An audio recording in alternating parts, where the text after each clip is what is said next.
आज वो शुभ दिन है। परमात्मा ने वो दया बख्शी थी, सतगुरु आए दया करी। ऐसे दीन दयाल बंदी छोड़ वृद्धतास का, जठरग्नि प्रतिपाल।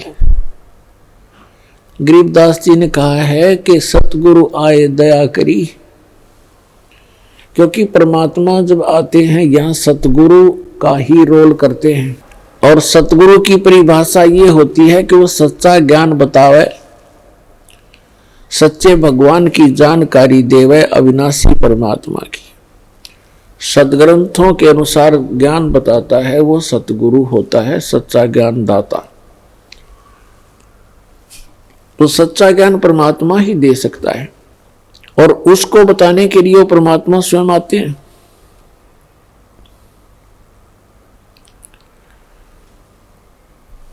सन 1727 संवत 1784 को परमात्मा आदरणीय गरीबदास साहिब जी गांव छुड़ानी जिला झज्जर हरियाणा वाले को आकर के खेतों में मिले थे, जंगल में, जहां वो गव्वें चरा रहे थे। उसमें उनकी आयु 10 वर्ष की थी। सन 1717 में, संवत 1774 में आदरणीय गरीबदास साहिब जी का जन्म हुआ था गांव छुड़ानी जिला झज्जर हरियाणा में।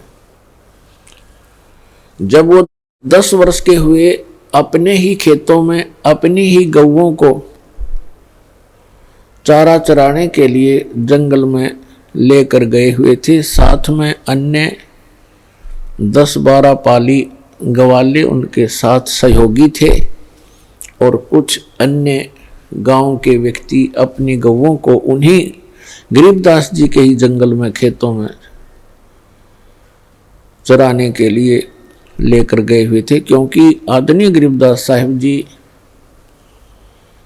वैसे तो गांव करौथा के रहने वाले हैं, करौथा के रहने वाले थे, लेकिन इनके कोई मामा नहीं थे, इनकी माता श्री के कोई भाई नहीं था। इसलिए गरीबदास साहिब जी के पूज्य पिताजी श्री बलराम जी धनखड़ अपनी ससुराल छुड़ानी में वहां रहने लग गए थे। वहीं जाने के बाद आदरणीय गरीबदास साहिब जी का जन्म हुआ था। दिन के 10 बजे थे। वो परमात्मा जो लीला करते हैं, वो लीला करते ही ऐसी हैं, और इसके गवाह चारों वेद हैं। ऋग्वेद मंडल नंबर 9 और सूक्त नंबर 86 के मंत्र नंबर 26 और 27 में, ऋग्वेद मंडल नंबर 9 सूक्त 82 के मंत्र 1, 2, 3 में, ऋग्वेद मंडल नंबर 9 सूक्त 54 मंत्र 3 में, ऋग्वेद मंडल नंबर 9 सूक्त 20 मंत्र 1 में, ऋग्वेद मंडल नंबर 9 सूक्त 94 के मंत्र 1 में, ऋग्वेद मंडल नंबर 9 सूक्त 95 के मंत्र नंबर 2 में, ऋग्वेद मंडल नंबर 9 सूक्त 1 मंत्र 9 में, ऋग्वेद मंडल नंबर 9 सूक्त 96 के 96 के 16 से लेकर 20 मंत्र में, ऋग्वेद मंडल नंबर 9 सूक्त 29 के मंत्र नंबर 25 में यही प्रमाण दिया हुआ है कि वो परमात्मा ऊपर के लोक में रहता है, सतलोक में रहता है, अविनाशी स्थान के तीसरे पृष्ठ पर विराजमान है, वहां बैठा है सभी लोकों के ऊपर, और वहां से गति करके आता है, अच्छी आत्माओं को मिलता है, और उनको उपदेश करने की इच्छा से वो कबीर देव नाम है उस परम पिता का, कबीर देव, हम उसे कबीर साहब बोलते हैं। तो उसी अपने गुण अनुसार जो वेद गवाही देते हैं, तो पुण्यात्मा हम वेदों को सत्य मानते हैं। सभी किसी भी वैसे तो इस विश्व के अंदर किसी भी व्यक्ति से आप पूछोगे कि वेद एक सत्य वस्तु है, सत्य ज्ञान है, और महिमा का, परमात्मा की महिमा का गुणगान है। और उस परमेश्वर ने 600 वर्ष पहले आकर के बताया था कि वेद मेरा भेद है, मैं ना मिलूं वेदन के माही, और जौन वेद से मैं मिलूं ये वेद जानते नहीं। और वेद पांचवा वेद है, सूक्ष्म वेद है, जिसको तत्व ज्ञान कहते हैं। वेद कहो ज्ञान कहो, तो तत्व ज्ञान है वो तत्व वेद है, वो सूक्ष्म वेद है। उस सूक्ष्म वेद के अंदर परमात्मा के पाने की महिमा कंप्लीटली लिखी हुई है। और इन 4 वेदों के अंदर महिमा तो परमात्मा की है, लेकिन उसके पाने की विधि नहीं है, वो सत साधना उसमें उनमें वर्णित नहीं है। तो इस प्रकार वो परमात्मा अपनी प्यारी आत्माओं को मिलते ही मिलते हैं और उनको तत्व ज्ञान से परिचित कराते हैं। गरीबदास साहिब जी 10 वर्ष के थे, खेतों में अपनी गौवें चरा रहे थे। वहां एक आजकल का मौसम, जैसे आज का मौसम है, दिन के समय में 10 बजे खूब गर्मी सी हो जाती है और सभी गवाले एक जंडी के पेड़ के नीचे बैठकर खाना खा रहे थे। तभी परमात्मा सतलोक से चलकर आए। कहते हैं गरीबदास जी ने बताया है कि एक क्षण में यहां पर है, एक क्षण में प्रलय पार। वो परमात्मा एक सेकंड के भी कुछ अंश के अंदर यहां विद्यमान हो जाते हैं। एक जिंदा महात्मा का रूप बना करके और रस्ते रस्ते आ रहे हैं, जैसे यात्री किसी दूसरे गांव को जा रहा हो। उस रास्ते के ऊपर ही वो जांडी का पेड़ था। जब महात्मा जी निकट आए तो राम राम कहा। सभी पालियों ने, परमात्मा ने भी उत्तर दिया। पाली खाना खा रहे थे, सभी गवाले, उन्होंने कहा महाराज भोजन पालो, आओ बैठो। उनके लिए एक वस्त्र बिछा दिया, चादर बिछा दी। परमात्मा विराजमान हुए। वो तो आए उसी उद्देश्य से थे, वो ना कहते तो भी उन्होंने तो बैठना ही था वहां उनके पास आकर के। वो तो अपने कहते हैं गोता मारू स्वर्ग में जा बैठूं पाताल, गरीबदास ढूंढता फिरूं अपने हीरे मोती लाल। गरीबदास जी बता रहे हैं, कबीर साहब ने बताया कि अपनी अच्छी आत्माओं को, जो मेरे लाल हैं, मेरे बहुमूल्य प्राणी हैं, जीव हैं, उनको खोजता फिरता हूं। कभी स्वर्ग में जाता हूं, कहीं पाताल में पहुंच जाता हूं, कभी पृथ्वी के ऊपर उनको तत्व ज्ञान से जगाता हूं। तो उन्होंने कहा, परमात्मा ने कहा भी मैं खाना खा के आया हूं अपने गांव से। बच्चों ने पूछा जी आपका गांव कौन सा है, क्या नाम है आपके गांव का? परमात्मा ने बताया मेरे गांव का नाम सतलोक है, सत्यलोक है। कितनी दूरी पर है? तो परमात्मा ने वाणी बोली, 16 शंख पर हमरा तकिया, हम गगन मंडल के जंदा, हुक्म हिसाबियां चल आए, काटन काल का फंदा। 16 शंख कोस की दूरी पर हमारा तकिया है, हमारा सिंहासन है, और हम गगन मंडल के अंदर भी घूमने वाले जिंदा महात्मा हैं, यहां नहीं। और हम काल के फंद को काटने के लिए यहां पर इस पृथ्वी पर आए हैं। बच्चों ने सोचा कि होगा कोई 16 कोस दूर पर कोई गांव, क्योंकि पहले इतना एक दूसरे से परिचित लोग नहीं थे, गांव को नहीं जानते थे, दूसरे गांव को, दूर देश के गांव को। तो उन्होंने वो टॉपिक छोड़ दिया। फिर कहा महाराज जी भोजन नहीं खाओगे तो दूध तो पीना ही पड़ेगा। परमेश्वर ने कहा भाई दूध पिलाना चाहते हो तो बच्चों मैं कंवारी गाय का दूध पीता हूं। जो बड़े बड़े पाली थे उन्होंने कहा कि बाबा जी तेरी नीयत ठीक को नहीं, मजाक कर रहे हो आप हमारे साथ, कंवारी गाय कभी दूध देती है? परमात्मा ने कहा देख लो भाई, दूध पिलाना है तो कंवारी गाय का पिया करूं मैं। तो गरीबदास जी खड़े हुए, उनकी एक प्रिय बछिया थी 1.5 वर्ष की लगभग, दूध पीना माँ का छोड़ रखा था, अभी तक वो गर्भ धारण नहीं किया था। उसको कंवारी बछिया कहते हैं। उसको पकड़ कर लाए, गले में रस्सी बांध रखी थी अपनी बछिया के, अल्लाह के खड़ी कर दी। कहा भगवान हे महाराज जी इसको दूध कैसे देगी, इसका बच्चा भी नहीं है। तो परमात्मा ने कहा कि एक पात्र लाओ। तो वो पात्र लाए, अपना जो मटका था छोटा सा 5-4 किलो का छोटा सा, उसको बरोला बोले मिट्टी का, उसको धो बांध रखा था, साफ कर दिया और कहा इसके थनों के नीचे रख भाई, अभी दूध देवा गया तुम्हारे सामने। अब गरीबदास जी उस पात्र को, उस मिट्टी के छोटे से मटके को पकड़ कर बैठ गए, जैसे दूध निकालते हैं नीचे रख लेते हैं बाल्टी को। परमात्मा खड़े हुए, बछिया के कमर पर आशीर्वाद भरा हाथ रखा, लंबे लंबे सतन हो गए 3-3, 4-4 इंच के, और दूध की धार बंध गई। वो पात्र भरते ही अपने आप बंद हो गया। बोलो सतगुरुदेव।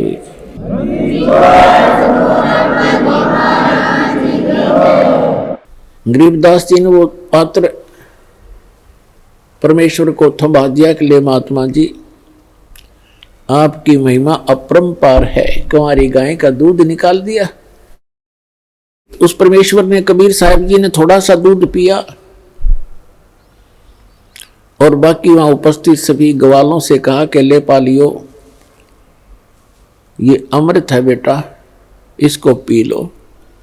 ये यहाँ का नहीं है, ये सतलोक से आया है, इस पवित्र पशु के माध्यम से।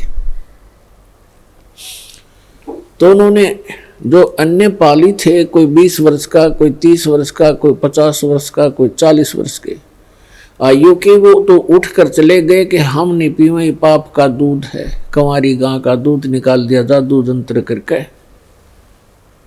और फिर दूसरे तूने झूठा कर दिया, तेरी जात का पता नहीं तो कौन जाति का है। उस समय छुआछात भी चरम सीमा पर थी। दुर्भाग्य कहते हैं सकल पदार्थ है जगमाई, कर्महीन नर पावे नाही। गरीबदास जी ने कहा कि लो महाराज, आपका अमृत, आपका झूठा दूध है, भगवान कब कब मिले हमें। और जितना पीना था वो पी लिया। तो पुण्यात्माओं कहते हैं पिछले जब से होते हैं पूर्ण हंस मुराद, ये पिछले संस्कारों से ही ऐसी प्रेरणा और परमात्मा का मिलन हुआ करता है। फिर परमात्मा जिस उद्देश्य को लेकर आए थे, 10 वर्ष के बालक को लगे ज्ञान समझाने, सृष्टि रचना सुनाई और कहा बच्चों तुम सभी सतलोक में थे और आप यहाँ इस काल के जाल में फंसे हुए हो। गरीबदास जी ने कहा कि हे भगवान, वहां ऐसा स्थान बता रहे हो आपके, कभी मृत्यु नहीं होती, वृद्ध अवस्था नहीं होती और वहां कभी सूखा नहीं गिरता, क्योंकि जिस समय गरीबदास साहिब जी छुडानी गांव में जन्मे थे वहां मरुस्थल जैसा पृथ्वी थी, मरुस्थल जैसी।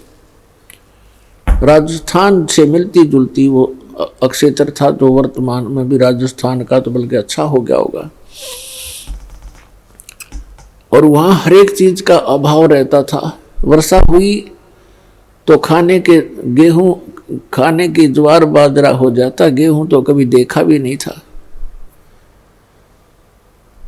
तो गरीबदास जी ने कहा कि वहां परमात्मा ने बताया कि वहां बिन बादल वहां वर्षा होए और असंख्य वहां पर जो है कहते हैं असंख्य सूर्य जितना प्रकाश रहता है, ना गर्मी है, ना पाला है, ना सर्दी है, ना गर्मी है। और सदाबहार पेड़ हैं, अंगूरों के गुच्छे लगे रहते हैं, प्रत्येक के महल के सामने पार्क हैं, फुहारे हैं, बहुत अच्छे बगीचे हैं और बहुत सुंदर पहाड़ हैं वहाँ के। यहाँ तो मिट्टी के पहाड़ हैं, वहाँ पर हीरे और मोतियों के पहाड़ हैं, सुंदर मिट्टी है, उसके अंदर फलदार सदाबहार पेड़ पौधे हैं। गरीबदास जी ऐसे सुन रहे थे जैसे वो आत्मा उनकी सतलोक में ही घूम रही हो। वो परमात्मा बताते जा रहे थे और वो कल्पना करते जा रहे थे। फिर परमेश्वर ने बताया कि वहां दूधों की, दहियों की और बेटा अमृत की दरिया बहती है, सरोवर भरे हुए हैं। तो गरीबदास जी ने कहा क्या भगवान वो खराब नहीं होते? क्योंकि यहाँ तो दूध ऐसा है 2 घंटे रख दे गर्मियों में, फिर उसने गर्म करे तो फट जा, बांस उठ जा। तो वहाँ दूध के दरिया चलती हैं, दूध के भरे रहते हैं सरोवर, समुद्र, तो खराब नहीं होते। परमात्मा ने कहा नहीं बेटा, वो अमर पदार्थ है। उदाहरण दिया परमात्मा ने कि जैसे ये गंगा आई है आपके भारतवर्ष में, ये गंगा का जल हमारे ही लोक से आया है, सतलोक से, और एक ये एग्जाम्पल है आपके लिए। बुद्धिमान को संकेत ही पर्याप्त होता है। सतलोक से या गंगा आई, सबसे पहले आई शिव के लोक में, शिव के लोक से फिर आई विष्णु के लोक में सबसे, और फिर उसके बाद आई है इस पृथ्वी लोक पे। इसके आने का तरीका परमात्मा की रजा और उसका, अब उसको साइंटिफिक तरीके से किसी तरह लगा लो। वहां से नीचे आई, फिर वहां से नीचे वाष्प बनकर पृथ्वी पर आई, या हिमालय के ऊपर आकर के ये बर्फ रूप में विद्यमान हुई और हो ही रही है। हुई क्या, ये तो आ ही रही है, वहीं से चलकर आ रही है। और इस गंगा के पानी को आप रख लीजिए, चाहे 100 वर्ष रखो, ये खराब नहीं होता। और ये तो इसे लोक में जहाँ सब कुछ में तुरंत ही जीव चल पड़ते हैं। ये कितना सुंदर शरीर है, मृत्यु को उपरांत 2 दिन इसका अंतिम संस्कार ना करो, इसमें जीव पड़ जाएंगे सारे में। लेकिन उस गंगा के पानी में वो खराब नहीं होता, उसमें जीव नहीं होते। गंगा जल तकरीबन सबके घर पर होता था। इस बात से गरीबदास जी खूब परिचित थे कि 3 वर्ष पहले हमारी माता किसी के साथ गई थी और गंगा का जल लाई थी, और आज तक बिल्कुल ऐसा ही है। तो उन्होंने बड़ी रुचि हुई कि भगवान मुझे वो स्थान दिखाओ जहां हम पहले रहा करते थे। परमात्मा आए इसलिए थे, हम जीवों के लिए अपने गवाह तैयार करने के लिए, कि मेरे प्रत्यक्ष दृष्टा हो, मेरे साक्षी बने मेरे बच्चे, ताकि आने वाली वो पिछली पीढ़ी में मुझे पहचान सके कि कबीर इज गॉड। तो परमात्मा उनको सतलोक में लेकर गए, अपनी प्यारी आत्मा गरीबदास साहिब जी को। शरीर नीचे रह गया, आत्मा सूक्ष्म शरीर, फिर कारण शरीर, सब फिर वहां जाकर के उसका अपना ओरिजिनल शरीर जो वह हमारा था, वो उसमें वो मानव शरीर सदृश ही है, लेकिन उसका पूरी बॉडी का 16 सूर्य जितना प्रकाश है। और परमात्मा यानी परम अक्षर ब्रह्म का, सत्य पुरुष का, कबीर जी की का वहाँ शरीर का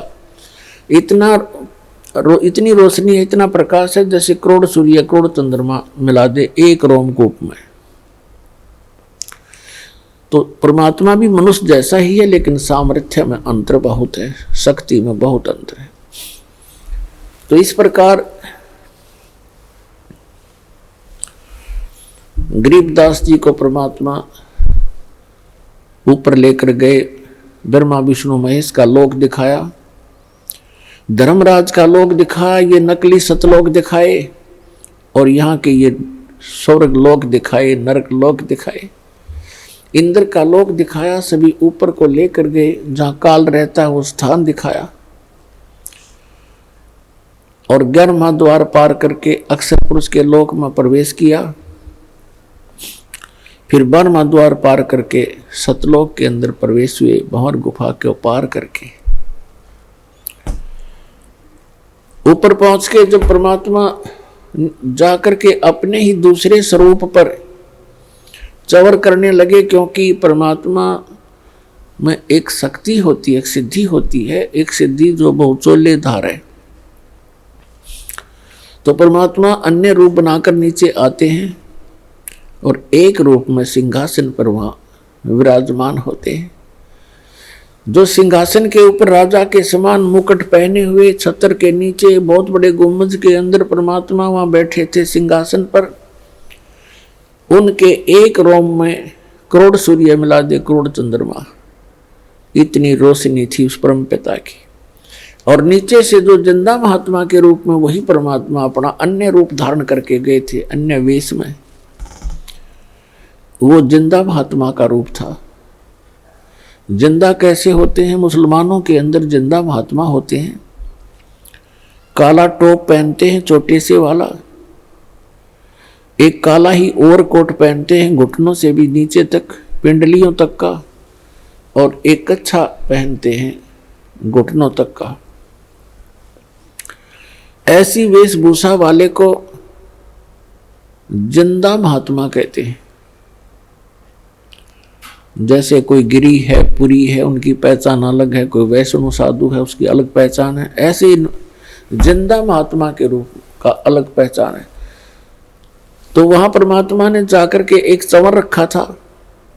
कबीर परमात्मा जो नीचे से गए थे वो चंवर उठाकर उस सच्चे दरबार से और अपने ही दूसरे रूप जो सिंहासन पर विराजमान थे डबल रोल करने लगे, उनके ऊपर चंवर करने लगे ऐसे। अब गरीबदास जी सोच रहे हैं, देख रहे हैं कि भी भगवान तो ये है जिसके ऊपर बाबा जी चंवर कर रहे हैं, और कितने सुंदर है, कैसा नूर है, ऐसा प्रकाश कभी देखा नहीं, और यहाँ का लोक है भगवान। वहां तो मन चक्रित हो जाता है।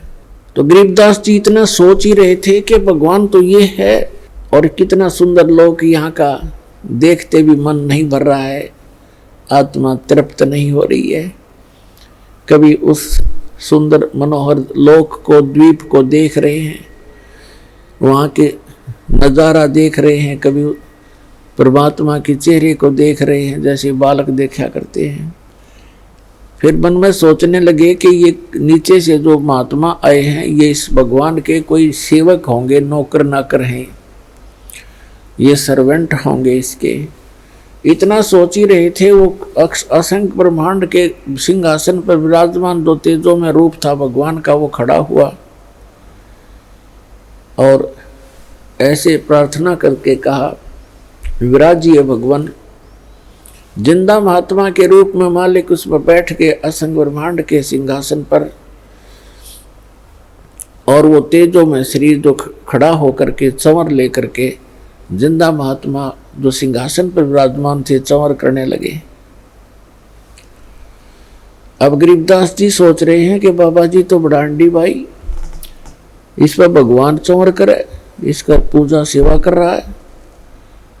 इतना सोच ही रहे थे, इतने में तेजों में शरीर जिंदा वाले स्वरूप में समा गए और अकेले जिंदा महात्मा के रूप में परमात्मा असंख्य ब्रह्मांड के कंट्रोलर और सृजनहार के सिंहासन पर बैठे, और उनका इतना ही तेजों में शरीर हो गया।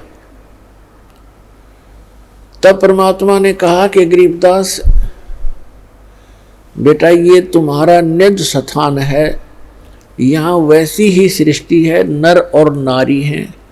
ये कितने सुंदर बाग बगीचे भरे पड़े हैं, कितनी सुंदर महक उठ रही है वहाँ पर, और कितनी प्यारी प्यारी आवाज़ घंटियाँ बज रही हैं, यहाँ पर धुन हो रही है। ओए होए। अब गरीबदास जी से कहा कि बेटा, मैं बनारस के अंदर, काशी के अंदर 120 वर्ष जुलाहे के रूप में, धारक रूप में रहा था। और मैंने वहां अपना प्रचार किया। एक धर्मदास नाम के वैश्य थे, सेठ थे, उनको मैं मिला, उनको बहुत अच्छी तरह समझाया। और बेटा 120 वर्ष वहां रह करके मैं फिर वापस यहाँ आ गया था। अब तुझे इसलिए लेने गया मैं कि आप भगवान को पहचान कर संसार में जाकर के आंखों देखी महिमा का वर्णन करोगे, ताकि आने वाले समय में परमात्मा के बच्चे, मेरे बच्चे मुझे पहचान सकेंगे।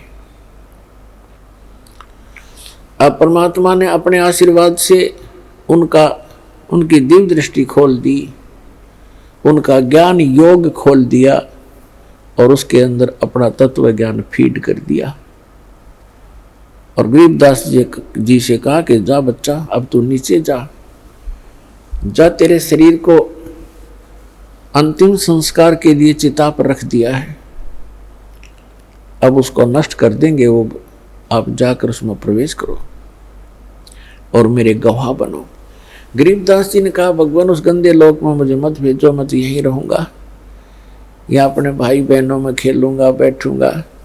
परमेश्वर ने कहा कि नहीं बेटा, आप ऐसे नहीं रह सकते यहाँ, क्योंकि जब आप यहाँ से गए आप पुण्यों से परिपूर्ण थे, आपने सारे पुण्य नाश कर लिए वहां पर। उस काल के रेस्टोरेंट में उस झूठे सुख का आनंद ले लेकर आपने अपने सभी भक्ति कर्म नाश कर लिए। और मैं आपको ऐसा चार्जर दूंगा, ऐसी भक्ति दूंगा, सत्य, ये आप स्वयं जाप करना और मेरी महिमा का वर्णन करते समय उसमें लिख देना, अन्य किसी को अभी ये मंत्र डिस्क्लोज ना करना। गरीबदास जी ने उनके वचनों को सिरोधार्य किया।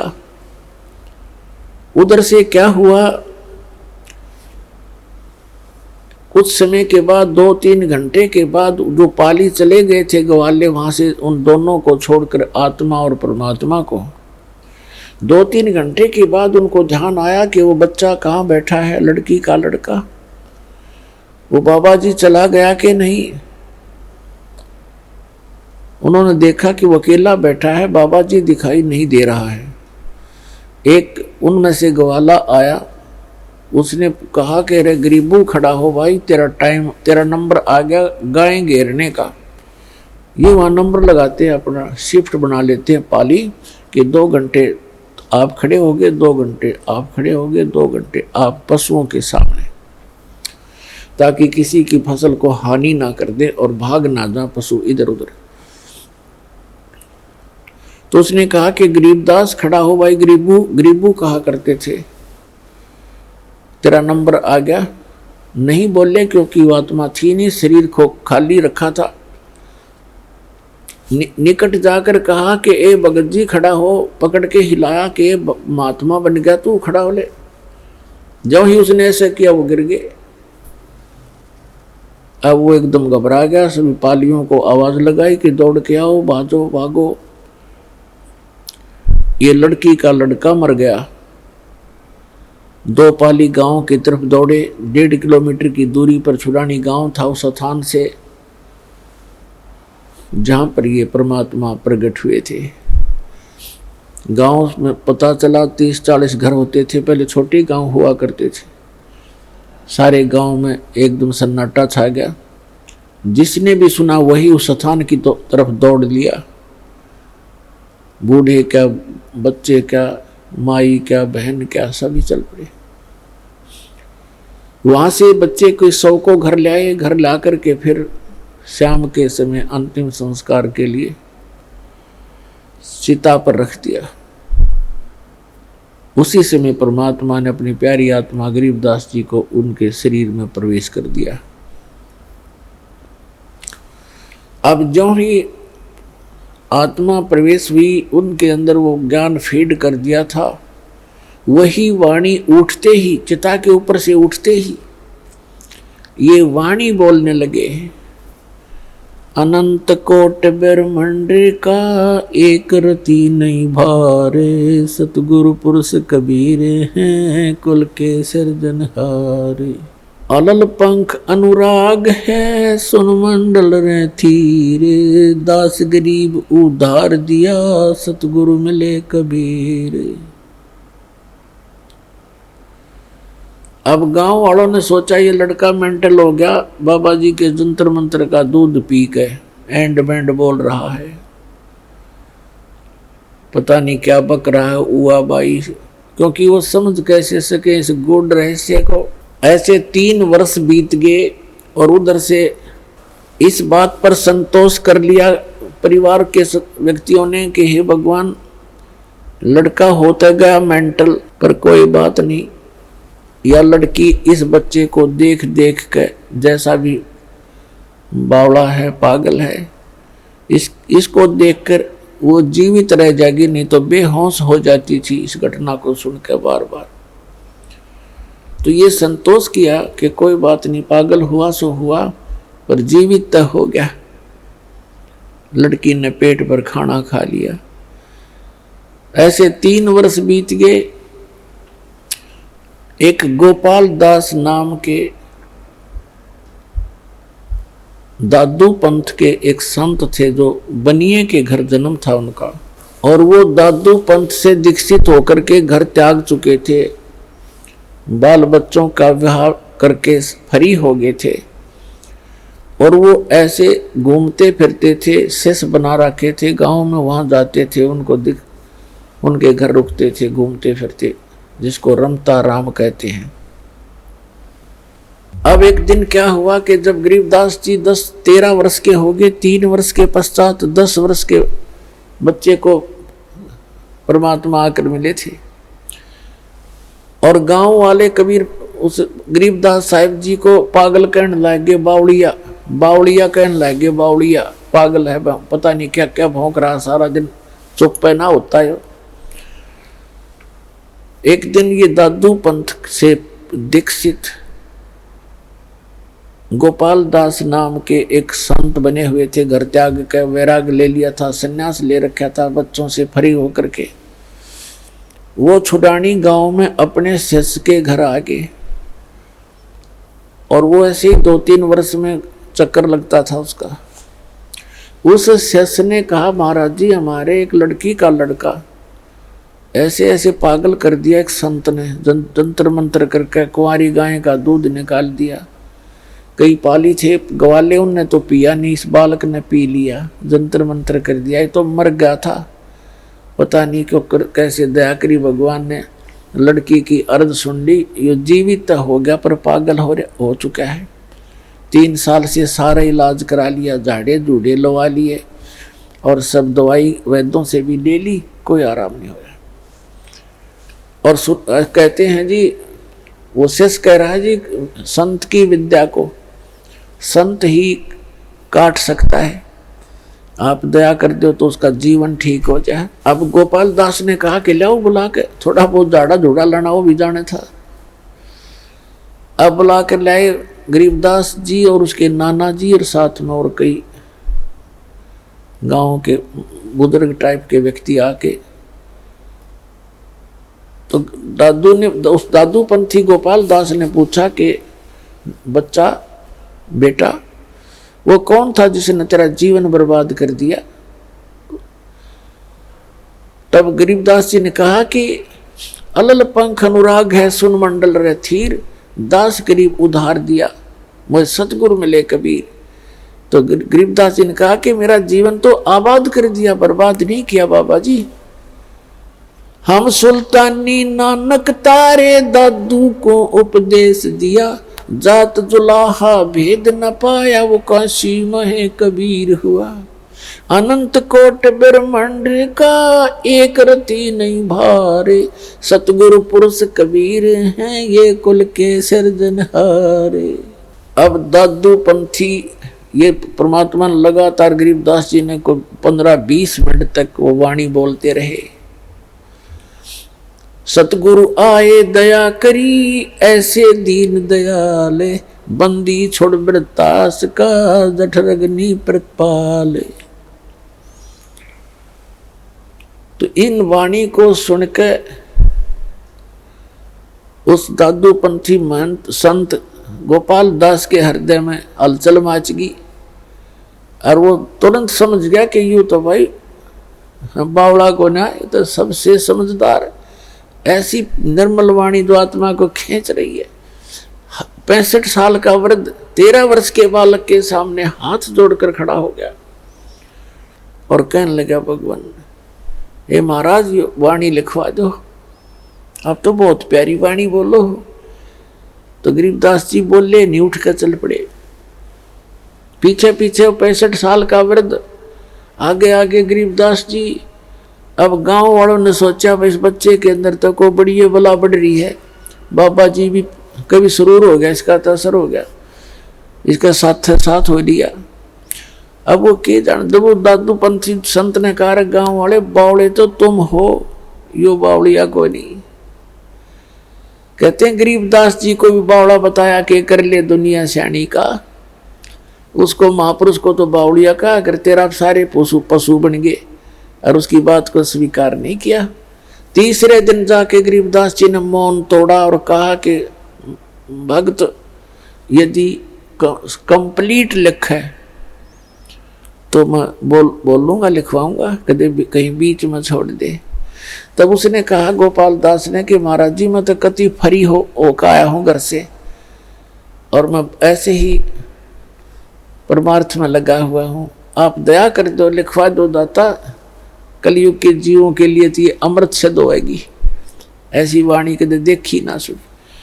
तब गोपाल दास जी लिखा करते थे और गरीबदास जी बोला करते थे। गरीबदास जी का ही एक बेरी का बाग था, उसमें एक जंडी का पेड़ था और गांव से थोड़ी ही दूरी पर वो स्थान था। वहां बैठकर जंडी के पेड़ के नीचे गरीबदास जी बोला करते थे और दादू पंथी संत लिखा करते थे।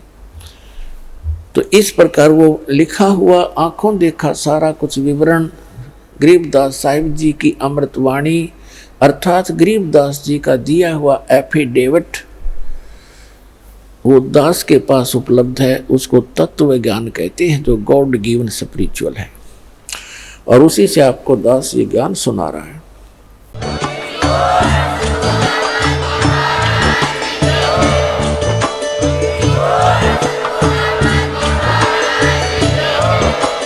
आप सुन रहे थे जगत गुरु तत्वदर्शी संत रामपाल जी महाराज जी के मंगल प्रवचन। अधिक जानकारी के लिए विजिट कीजिए हमारी वेबसाइट www.jagatgururampalji.org। संत रामपाल जी महाराज जी के शुभ आशीर्वाद से पूरे विश्व भर में 500 से भी ज्यादा नाम दीक्षा केंद्र हैं, जिन पर संत रामपाल जी महाराज जी द्वारा ऑनलाइन निशुल्क नाम दीक्षा दी जा रही है। अपने नजदीकी नाम दीक्षा केंद्र का पता करने के लिए संपर्क करें 8222880541।